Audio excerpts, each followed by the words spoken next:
Today's speaker is really the result of a good conversation that we had on one of our Friday morning walks. A couple months ago, Jim and Brian and Don, and I'm not sure if Mark was there, we were having a rather good conversation about, as we typically do, something that was being reported in the local media and maybe national media.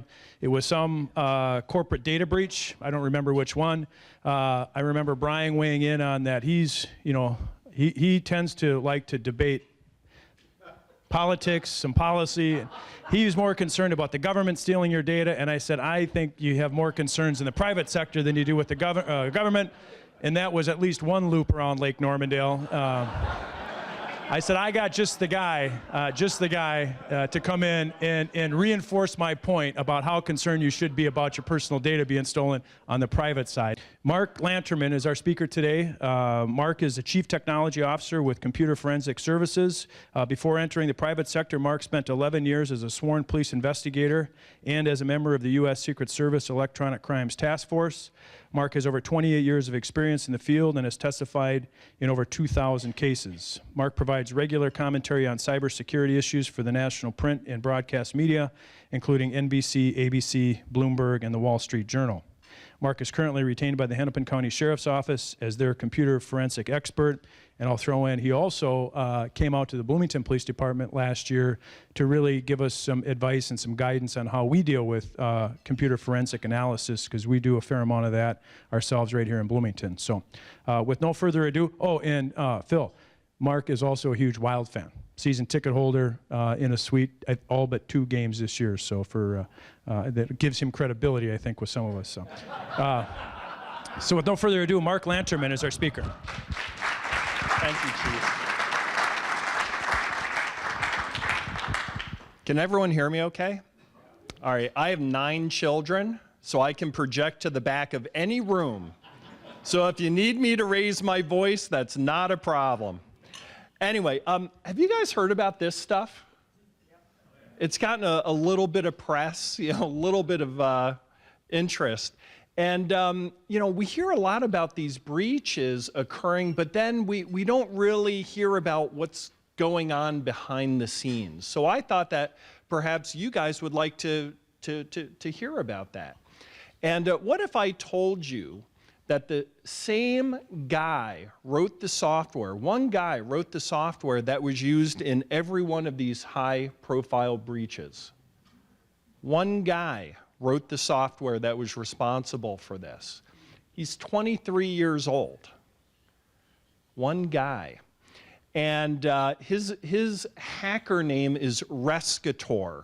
You know, hackers all have cool names. I'm just Mark. He's Rescator. It's very dramatic.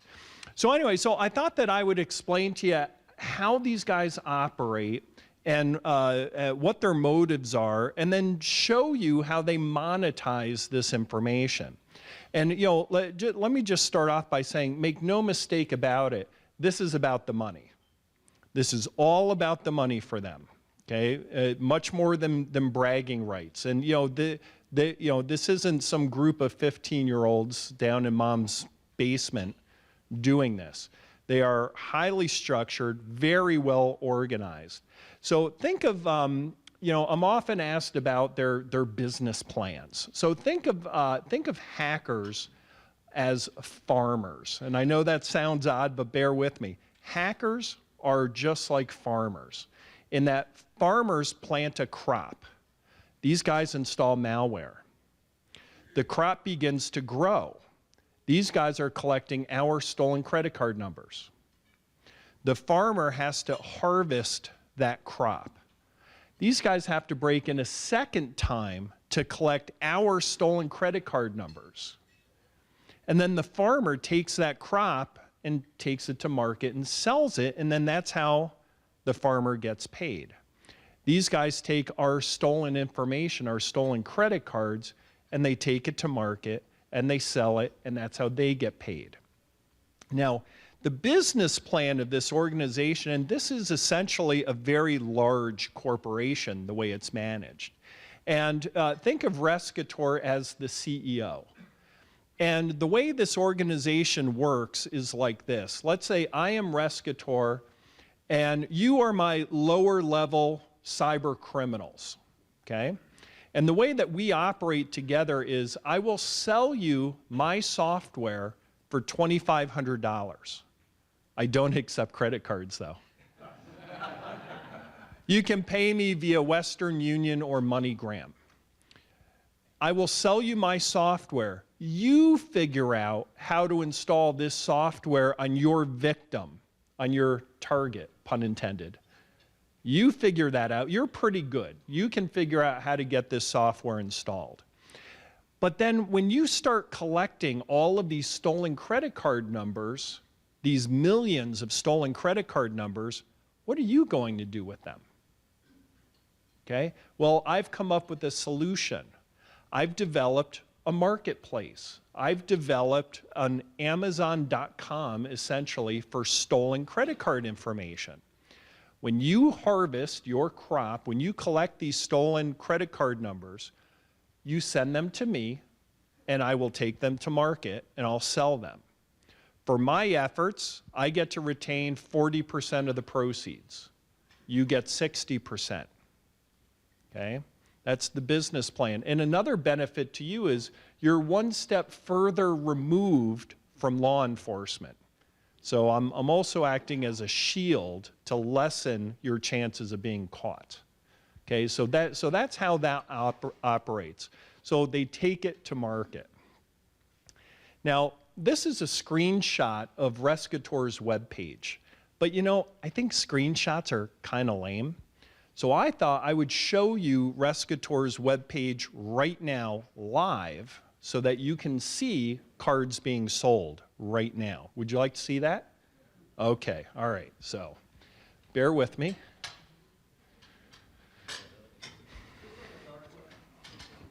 What's that? This is. The question is this on the dark web? Okay. Can everyone see that okay?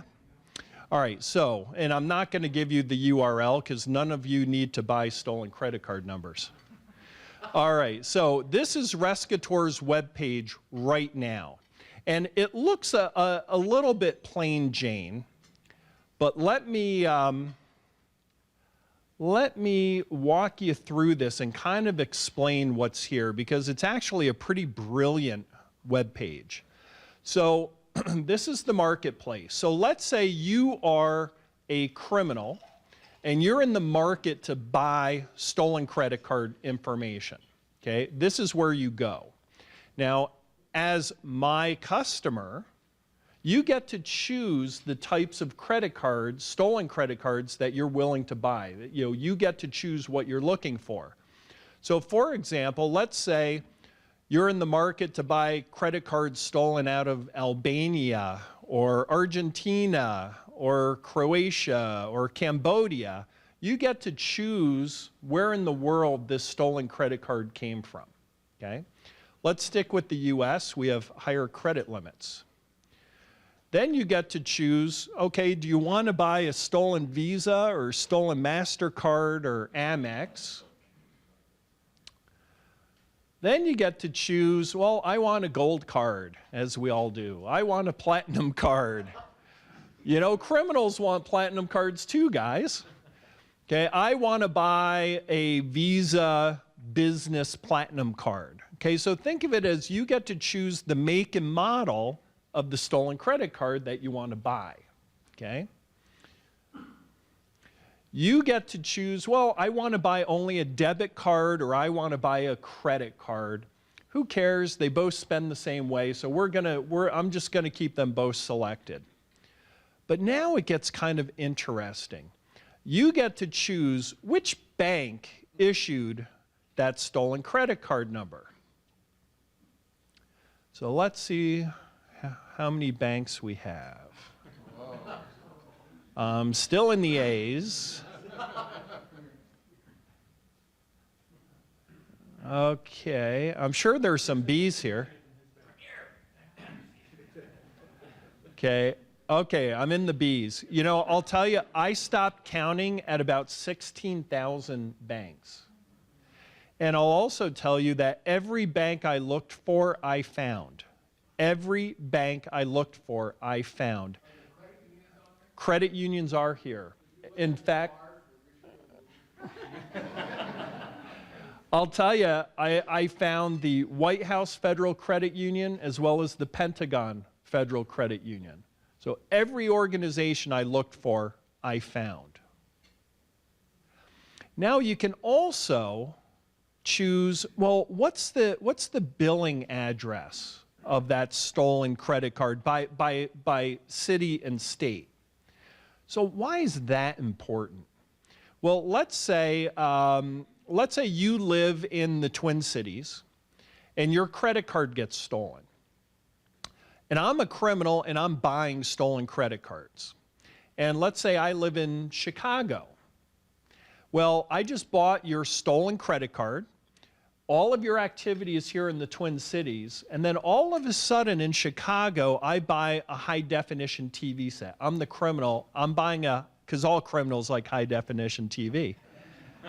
So I'm using your card to buy a TV set in Chicago. The problem for me, the problem for the criminal is your bank may be pretty good at fraud detection. So it may say, gosh, this seems like a weird purchase for our customer to make. We're not going to approve this yet. We're going to call our customer to verify that this is you. And the problem for me, the criminal, is now I don't get my TV set. So how do I get around that fraud detection? Well, if I'm in the Twin Cities, I want to buy credit cards that are stolen from the Twin Cities. Because there's nothing about your credit card, there's nothing unusual about your credit card being used to buy things here in the Twin Cities.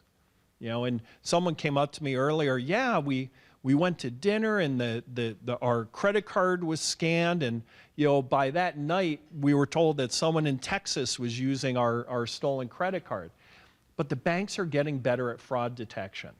So this is how they circumvent that. Okay, so the criminals are buying cards that are issued in the area where the criminals are. Okay? Now, this is kind of interesting. You get to choose which breach did this stolen credit card come from. Okay, which breach? Now, what was the last the last big retail breach we heard about? Maybe Home Depot? Was that like one of the last big ones? Dairy Queen? Yeah, Home Depot came after Dairy Queen. But so Home Depot, that's American sanctions right there. He calls it American sanctions. Look at how many breaches that have occurred. These are in reverse chronological order. Look at how many breaches have occurred since Home Depot that we haven't heard about. You see, they keep it quiet because if they say, yeah, we stole a bunch of credit cards from Dairy Queen, then you as a consumer, oh wait, I go to Dairy Queen, and I do. I go to Dairy Queen, so I'm going to cancel my card. But then if you cancel the card, now I can't sell it. I can't sell this stolen credit card. So they keep these breaches quiet. Okay? My guess is that these retailers don't even realize that they're victims yet. So why doesn't somebody go on and look there? Why doesn't someone go on? Why don't regularly, companies go on the site and look and see if there are companies out there? Well, you need to be invited by Rescator to participate in this. Oh yeah, we go to barbecues all the time. Yeah, yeah.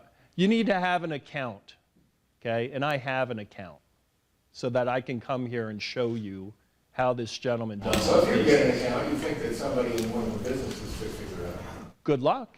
You can get You would do it and let those companies know.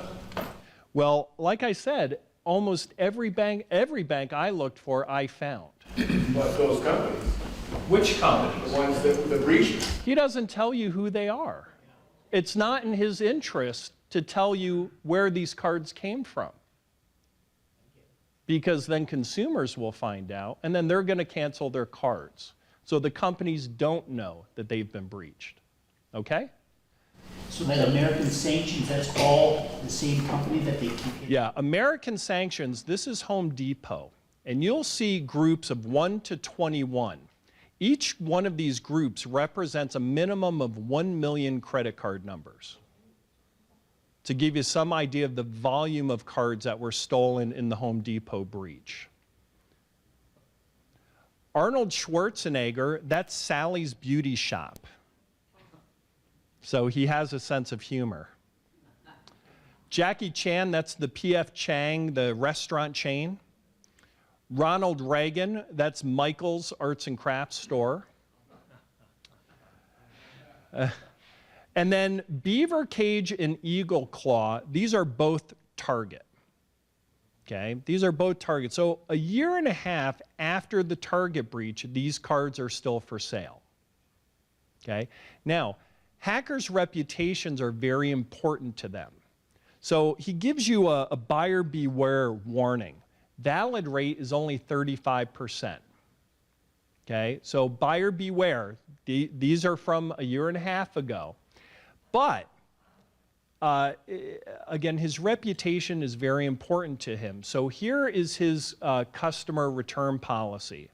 If you purchase a stolen credit card and within 3 hours of your purchase, you determine that the card doesn't work, maybe the consumer has canceled it, or for whatever reason, if that card doesn't work for you, let me know.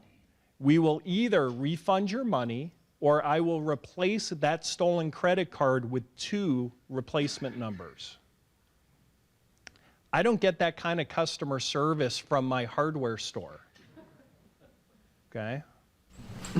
How much does one of these cards cost? That's a good question, and right here I'll show you. So what I wanted to do, my office is, we're in Minnetonka. So just as an example, I want to show you the cards that are for sale with billing addresses coming back to Minnetonka. Not Bloomington, not St. Paul, not Minneapolis, not Plymouth. This is specifically just Minnetonka billing addresses.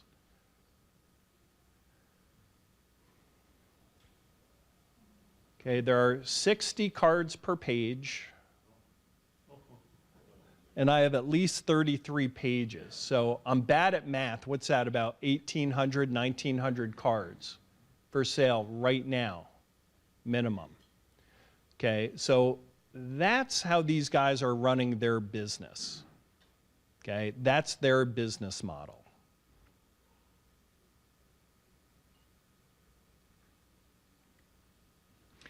Now, on that upbeat note, I thought that I would cover a quick case study, and this was a really interesting case that I worked on, but I thought that it would be important for me to share this with you because the circumstances could affect you personally, your companies personally, and your family members. I received a phone call one morning from a Twin Cities attorney. I represent a nonprofit organization in Edina, pretty nice place, nonprofit organization in Edina. Yesterday morning, our bookkeeper embezzled $1 million. Nonprofit, I'm in the wrong business. Our bookkeeper embezzled $1 million. She wired the money to Romania. Our bookkeeper is Romanian, so obviously she's guilty. His words, not mine. My guess is she has a plane ticket and her passport in her back pocket right now. We want to involve federal law enforcement. But before we do, we just want to make sure we have all of our bases covered. Now, this morning, I interviewed the bookkeeper. This is the attorney. This morning, I interviewed the bookkeeper. Here's her version of events. Just because I'm Romanian doesn't make me a thief. Okay, I'll buy that. I came to work, I sat down at the computer, I logged into the computer, and I opened up the web browser, and I logged into our bank accounts, username, password, and then at this organization, they use two-factor authentication. Are you familiar with that? It's like username, password, and then you have like a little keychain with a number on it, and the number changes like every 30 to 60 seconds. It's considered the gold standard for online authentication. I sat down at the computer, I logged in, username, password, and my security token. I checked the bank balances. It's what I do. I'm the bookkeeper. I then took a break. I guess she was tired after all of that account balance checking. I then took a break for about 20 minutes, And then when I came back to the computer, you know I shouldn't have done this, but I started looking at pictures of wedding dresses. I'm getting married in the spring, but I didn't steal this money. Now, Mark, obviously she's guilty because I asked her, do you have your security token with you? She reached into her pocket and pulled it out. So, Mark, this isn't some hacker doing this, okay? She's Romanian, the money went to Romania, and she has her security token. This is a pretty locked down case, but we just want to make sure we have all of our bases covered. Can you analyze the bookkeeper's computer? Sure, no problem.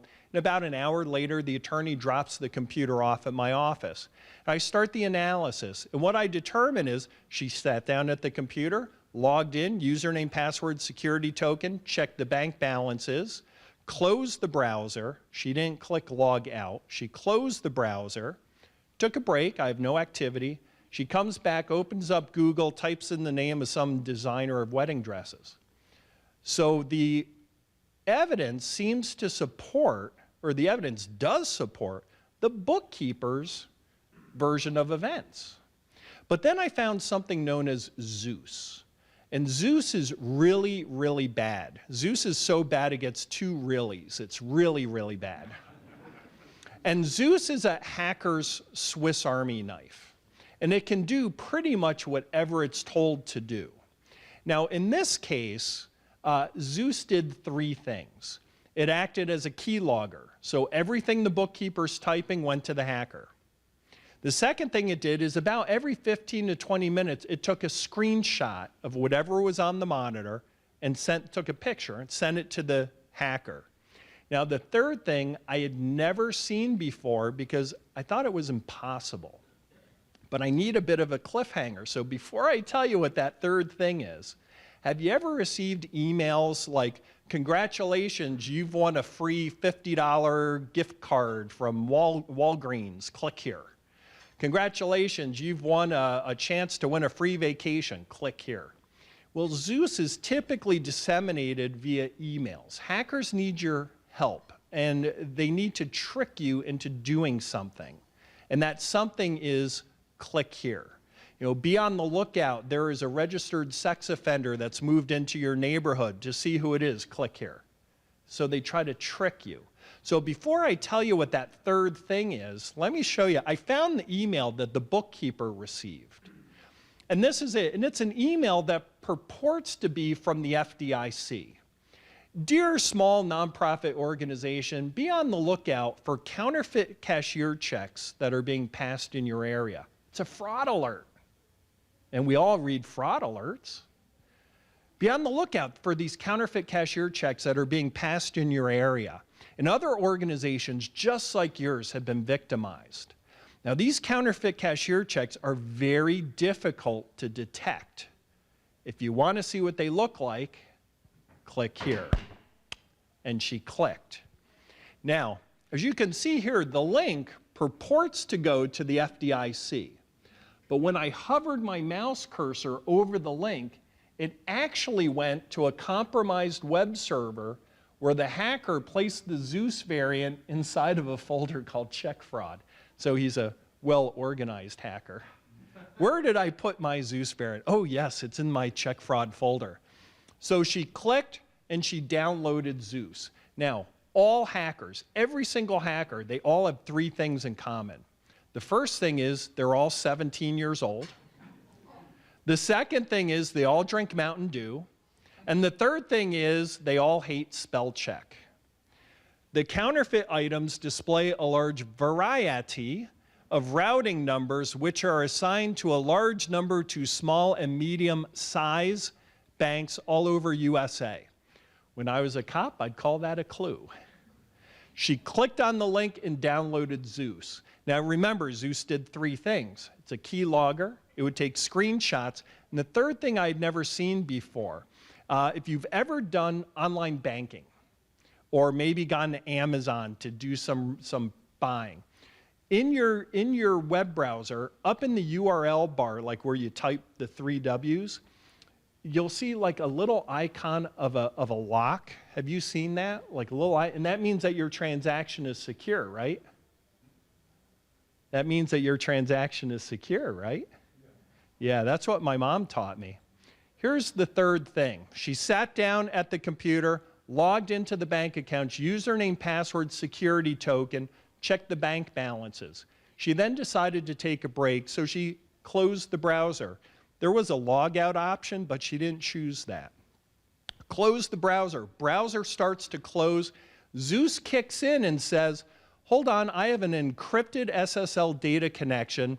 I'm going to let the browser close, but I'm going to keep that data connection open. Hacker, are you interested? Yes, I am. That's pretty shocking. Okay, the technology doesn't work like that. That's impossible, or so I thought. I called the attorney and I explained, sir, your case just became much bigger than a little nonprofit organization in Edina. You need to call the feds right now. He agreed, made the phone call. It's a guy that I had worked with before. And I said, listen, this is what I have and this is what it does. Mark, that's impossible. The technology doesn't work that way. Yeah, why do you think we're calling you? Please get in your car and get over here right now. He comes over, I demonstrate, he agrees. He calls his supervisor. His supervisor contacts DC. DC contacts law enforcement in Romania. I didn't know they had law enforcement in Romania. The cop in Romania goes to the bank and talks to the manager that was on duty the day before. You know, yesterday, about 10 minutes before closing, these 3 guys come into our bank branch office. And they want me to initiate an outbound wire transfer. They want to disperse the money, okay? They want to get rid of that money. And I explained to them, well, gentlemen, we have a bank policy. No wire transfers can be initiated within 2 hours of closing, so I'm unable to assist you. They got really angry. I don't care about your policy. You're going to initiate that wire transfer now, because if you don't, my company's going to fail. And if that happens, I'm going to sue you. I'm going to sue this bank. And I will make it my life's mission to make you regret today, the day that you've decided not to do your job. You need to do the right thing. You need to initiate that wire now. I was a little bit nervous. They were yelling at me. I thought the guy was going to hit me. So I agreed to violate our bank's policy, and I agreed to initiate the wire. I'm filling out the paperwork, and they gave me the routing number and the account number, and I put the wire through. But then this morning, when I came in, the wire had been kicked back because he's missing 2 digits on his account number. I called him, and you know, they're going to be here in about 45 minutes to complete that transfer. If you would like, I'll point them out to you when they show up. Why, yes, please, thank you. Can I get back up at the bank, please? These guys show up and they get arrested in the lobby of the bank. Now, this case got a lot of press. Fox National picked up on it. A lot of local media picked up on it, but Fox National picked up on it. Drudge Report picked up on it, and Bloomberg picked up on it, because it's kind of an interesting case. It's like a bank robbery in Edina, Minnesota, no guns, and the bad guys are halfway around the world. That's my suspect. Well, he doesn't look like a hacker. It's not, you know, we all know what hackers look like, right? You know? And remember, all hackers are 17. This guy's like 22, 23 minimum. He doesn't, you know, I mean, he doesn't match what I expected our hacker to look like. Well, the reason why he doesn't look like a hacker is because he's a general in the Ukrainian army. Never saw that one coming. Never saw that one coming. That's the guy on the far right. The other 2, those are not the other suspects. But the guy on the far right, he's the suspect. Now, I guess the takeaway for you is be careful what you click on, okay? Because I will tell you that with my background and my experience, if I was on a jury hearing the criminal case against that bookkeeper, I would have voted to convict. The money goes to Romania. She's Romanian. She has her security token in her pocket. It's all a little too convenient. It turns out the fact that the bookkeeper was Romanian, that was just coincidence. But she had the security token with her, and you can't hack those, right? Okay, so I learned a big lesson on this. Okay, evaluate the evidence before you jump to a conclusion of someone's guilt. When was this? I think this was about 2 years ago. Okay, and so pretty interesting case. Be careful what you click on, and you know that could have been any one of us. That bookkeeper could have been any one of us at our jobs. So be careful what you click on. I'll tell you, Zeus only runs on a Windows computer, doesn't run on Apple computers, doesn't run on phones, doesn't run on tablets, only Windows computers. So, any questions on that? Had she logged out when he had been able to still get it? The question is, if she had clicked log out, no. No. If she had clicked, you know, when you're banking, how typically there's an option to log out. If she had logged out based on my testing, Zeus would not have been able to kick in and capture that. So she closed the browser. She didn't log out. She should have logged out. Yes, sir. Sure. How do you identify Zeus? You don't. Zeus is what's known as polymorphic, which means it changes about once a day, which means you know, if you've ever used antivirus software, okay, downloading signature updates and all of that, the hackers know that. So to get around being caught by antivirus and anti-malware, they change. It downloads updates of itself every single day. So it's constantly changing, so antivirus doesn't catch it. Okay? Frankly, whenever we catch it, I think we get lucky. It's very difficult to detect. So just be aware, you know, when you click on things. You know, I had a case, I get an email from a retired Hennepin County judge. Mark, I don't know if I told you or not, but I'm writing you from Spain. And been here, you know, life is good, have the family here, but I was robbed. And someone took my passport and my wallet. And I don't have money for a hotel. And the embassy is telling me it's 5 days for me to get an emergency passport. I hate to bother you. Would you mind sending me $2,500 via Western Union? And I'll take care of it when I'm back in town. And I'm thinking to myself, well, that's weird. I'm meeting with this guy like in an hour for lunch. So I met with him and I asked him, well, how was your trip to Spain? And how did you get home so fast? And he's like, what are you talking about? And I showed him a copy of the email. He brought to my office his home computer. I determined that he had received an email. He clicked, downloaded Zeus. In that case, Zeus acted as a keylogger. The judge had logged into his personal Yahoo email account. So the hacker got his username and password.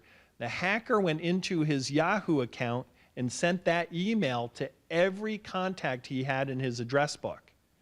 2 of his friends sent the money. So just be careful what you click on, and just be careful that, you know, even emails that you receive from someone that you think you know, it may not be them at all. Yes? I didn't mean to stand in front. I think there's a question over there too. If I could ask mine. Sure. To go back for a minute to the Marketplace website that you showed us, and I forget his name, Breskett or whatever his name is. I understand your point about how if you're the criminal and you want to choose a credit card, you choose one in the geographic area where you plan to spend it, so you're more likely to avoid detection. Right. Why would all of those other options, how do they use the other options? I mean, do they actually think through things like, I'm going to make a luxury purchase, I better have a platinum card? I mean, are those all related to not being detected? So they're picking, I mean, otherwise, why do they care about the issuing bank, the type of card, all of that? Sure. Well, the reason why and that's a good, did everyone hear the question? Why do they care about the other options? I'll tell you. Maple Grove just had a case about a month ago. And what they had is they had a woman in Florida call, or she received notification from American Express. You just made a purchase of $75 at some hotel in Maple Grove, Minnesota. She called the credit card company. I'm not in Maple Grove. I'm in Florida. I've never even been to Minnesota. They call the credit card company calls the police. Cops show up and arrest the guys at the hotel. And what they were doing is they were going to Rescutor's webpage. They were downloading stolen credit card numbers, and they were writing the information to the backs of their legitimate physical credit cards. So what I mean by that is, I'm a criminal, I have a Chase credit card. Doesn't work anymore because I don't pay my bills, and so I want to buy a card number that has the same last 4 digits, the same expiration, the same bank, only it's my physical card, but you unfortunately happen to have a very similar number that matches the criteria I'm looking for. Reason why that's important, I go to Best Buy, I want to buy a high definition TV. The cashier asks me for my ID. Oh, okay. Here's my ID, here's my credit card. Yep, that's you. And then what does the cashier do? She types in the last 4 digits and she types in the expiration date. What she's doing is she's verifying that the information embossed on the front of the physical card matches the information on the magnetic stripe on the back. So you just happen to have the same last 4 digits, same bank, same expiration, and I just tricked them into selling me a TV set with your account. So that's why the other options matter. So, any other questions? Yes, sir. My wife got hacked last week, except she was in the Philippines, and except she was here. And I received a number of emails from my closest and dearest friends saying she would have asked for far more than $2,500. Good point. Good point. Yes, ma'am. Can you talk a little bit about some of the fraud, security, security link, whatever, and the value of those fraud detection? Oh, is that like LifeLock or something like that? Okay. Are you guys familiar with LifeLock? You pay them a service fee and then they tell you. I don't think they work very well. I wouldn't spend money on that. They're not doing anything that you can't easily do for yourself. And and I think it's a bad sign when their CEO is one of the most victimized individuals. Look at how many times his identity has been compromised. Well, because he made himself a target. Hey, we're going to protect you from these bad guys. And the bad guys say, okay, well, you're target number 1. So I personally, I just don't think that they work very well. Yes, sir. So that being said, what recommendations do you have for us as individuals or businesses? Well, you want to leave your debit cards at home. When you shop with a debit card, just pushing the button that says credit or debit doesn't miraculously turn your debit card into a credit card. If that card is linked to an account with your money in it, and if that gets drained, you're going to have to work with your bank and eventually, hopefully, get the money back. Whereas if you're shopping with a credit card, you're shifting that risk. That's someone else's money for the time being, and you want to monitor your statements at least monthly. You want to be careful using your debit cards at cardboard ATM machines in the corner of some grocery store. If the ATM machine is made out of cardboard, it probably isn't real. So that's a clue. So just be careful in using these cards. Yes, sir. A while ago, I was in Mexico, and I don't do this a couple of years ago. I don't do it anymore, but I went to get cash out of a cash machine. And I went inside a closed booth and held my hand over when I put my PIN number in. When I got back, I had about $4,000 stolen out of my account with $200 pops. How did they find out my PIN number? Sure. Well, they put overlays. It was actually their keyboard on top of the real keyboard. And so they were transmitting that to someplace. That's right. Now, it was really smart that you used your hand to cover the keyboard because well, often what they'll do is they'll put tiny little cameras up above. For that, I just thought, you go into a bank, Right. in Bank of, Amex, inside a booth, you think that they... You would think so. Here's something else to be aware of is there's now an app for iPhones, and it's like thermal detection, like the heat detection.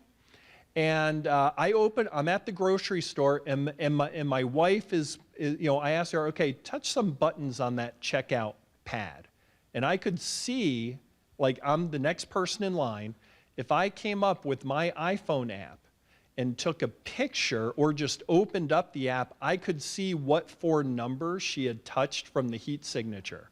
That's on my iPhone. So, so one thing that I would recommend is, well, be careful. You want to cover the keypad. You can still get your PIN number compromised, but if you do touch, after you're done putting in your PIN, touch all of the numbers very gently, just to do the heat transfer. Yep. Yes, sir. What protection do the chip cards have? Chip cards. Are you guys familiar with chip cards? So the target breach occurs, and we're all panicking. Okay, we're in panic mode, and the credit card issuers come out and say, "Listen, we have a solution. It's these. Europe's been using them.